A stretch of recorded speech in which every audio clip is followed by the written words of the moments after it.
If you've seen depictions of Musket-era battles, you've probably been intrigued by how infantry was organized on the battlefield. These tactics of fighting in tight linear groups of musketeers were the standard for a very, very long time.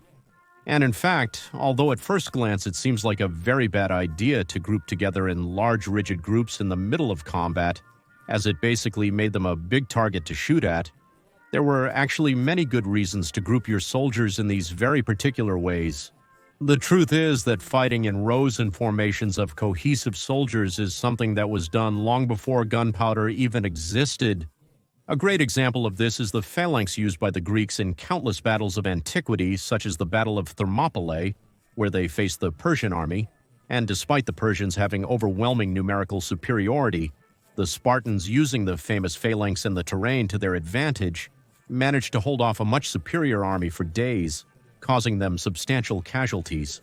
These tactics of fighting in united groups would continue to be used much later. For example, the Roman legions would also use them, and even up to the late medieval times, it was quite common to see the large shield formations formed by the soldiers. And although group formations have evolved a lot over more than 6,000 years of military conflicts, this paradigm of united infantry working cohesively has generally been maintained. But with the emergence of firearms for infantry and their slow but steady development and modernization around the 15th century, military tactics and the organization of the infantry had to change drastically for the time of the emergence of firearms for the infantry. The formations changed from the classic shield lines to large groups of pikemen and musketeers working together. But as is popularly known, the arquebuses and the later muskets that the infantry used before the 19th century were really inefficient firearms. Their main problem was their terrible aim. The muskets had smoothbore barrels, which caused the fired projectiles to bounce inside the barrel and lack sufficient rotation and lift to maintain a fixed trajectory. This is why the projectiles of the time were spheres, because otherwise the projectiles would tend to tilt in the air, causing them to hit at bad angles. Because of the smoothbore barrels, the muskets only had an effective range of 90 meters, with a high degree of dispersion and a significant bullet drop. Despite the clear limitations, arquebuses and later muskets were ubiquitous weapons on the battlefields after the 16th century, but their limitations meant that combat still relied heavily on swords, pikes, and bayonets. In addition, generals realized that the most determining factor on the battlefield was the volume of fire that the infantry could deliver at a given moment. As a result, many innovations were made to get more out of the musketeers. Initially, formations used to be 8 men deep. This changed very quickly. Deep musketeer groups were replaced by shallow formations, 2 or 3 rows deep, in order to have more musketeers firing at once. Having large lines of musketeers firing created saturation fire, somewhat increasing the effectiveness of the infantry and mitigating the poor aim of these firearms. There was also a lot of emphasis on the training of the musketeers, where they were taught to polish the reload, thus increasing the overall rate of an infantry group. Linear formations had other very beneficial characteristics. For example, the great psychological impact that these caused to the enemies. To tell the truth, technically a musket is inferior in every sense to a classic long bow. It's heavier, less accurate, and has a lower rate of fire, but the roar that the musket makes when firing is something that no bow can achieve. Linear formations were organized to fire synchronously. The loud bangs caused by the synchronized fire caused a strong psychological impact on the enemy. Also, the linear organizations of the infantry made them appear to be a larger army than they actually were, causing even more damage to the enemy's mind. The battlefields of the modern era and early contemporary era often turned into a cat-and-mouse game to see who would surrender first. Therefore, the soldiers' morale was a crucial factor to consider. The demoralizing effect of the linear formation not only affected the enemy, but also the users of it. For an individual soldier, fighting in this way was really demoralizing. The likelihood of you surviving was really low. And you couldn't take cover or try something on your own to survive. If the fate of your group was to die, well, that's what you had to do.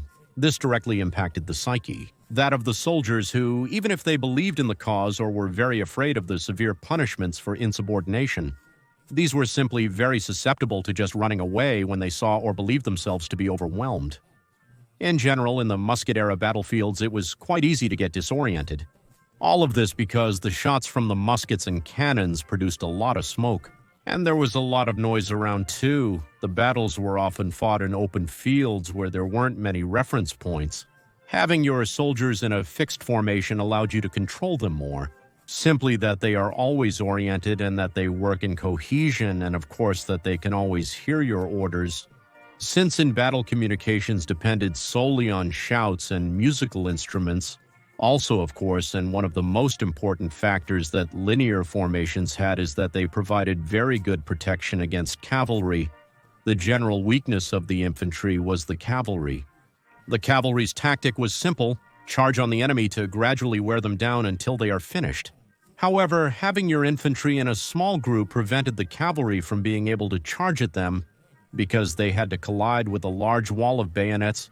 An example of this would be the square formation used by the British against the French cavalry in the Battle of Waterloo, where the cavalry had no way of getting through this square formation and were forced to surround it, giving the infantry the opportunity to shoot at them to gradually wear them down.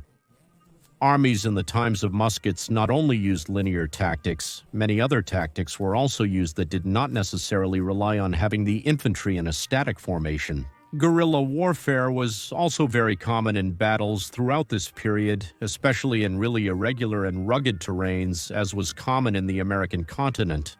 Over time, in the 19th century, there began to be great advances in weaponry. Inventions such as rifling and cartridge ammunition made rifles have a truly impressive range, much more effective accuracy, and a much higher rate of fire than the muskets of yesteryear. All of this gradually led to the disappearance of linear tactics, giving way to new ways of fighting in wars. With the invention of the machine gun and its widespread use in World War I, along with the use of barriers such as barbed wire or minefields, as well as lethal artillery charges, the paradigm of linear and rigid formations basically became completely obsolete, and similar tactics were never seen again after the middle of World War I. For a modern person, it may seem ridiculous to have all your men grouped in one place, making it a big target to shoot at in the middle of the battlefield. But simply from antiquity to the mid-19th century, fighting in large, united, rigid, and cohesive groups was simply the best way to do things. Remember, this is Guns Club, and thank you for watching this video.